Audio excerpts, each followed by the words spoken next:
Alright, so here's the video for my brother who wants me to make some videos of some of my healthy food. Alright, so I'm going to make a chicken enchilada bake, and I'm going to make it in the crock pot. Alright, so this is how I'm starting it. I took some leg quarters, which are pretty inexpensive, even cheaper if you decided to get organic. It would still be cheaper because it's already whole for you. So I just took most of the skin off and took a little bit of the fat off before I put it in the crock pot. So the sauce is going to go on top of that. I'm going to use some organic tomato sauce, and that's what it's going to stew in. And then after it cooks a little time, I'm going to add some organic black beans, some quinoa I sprouted, and some lentils that I sprouted. And for the seasonings, I'm going to add some cumin and some organic poultry seasoning. And we'll see how it looks in a little while. Alright, it's a little later in the day and the chicken is done. So I took it off the bone and shredded it. So I'm going to layer that back into the crock pot first.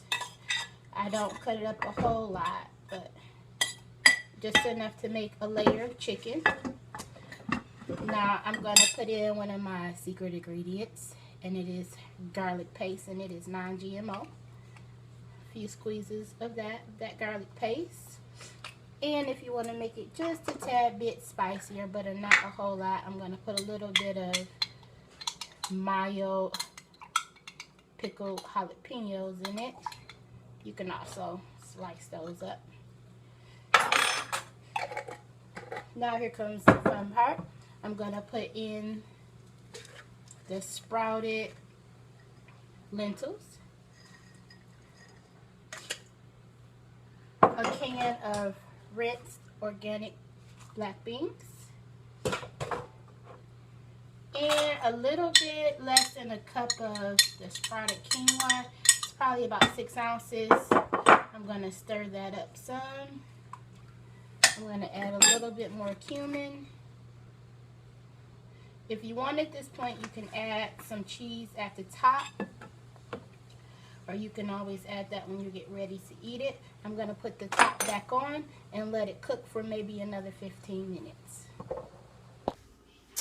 Alright, now the enchilada bake is done. When I checked it in 15 minutes, it wasn't thick enough, so I added the rest of the quinoa.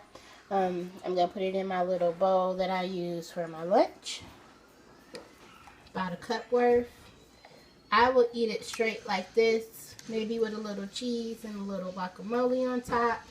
My kids will probably eat this with some organic tortilla chips, or even inside a flour tortilla.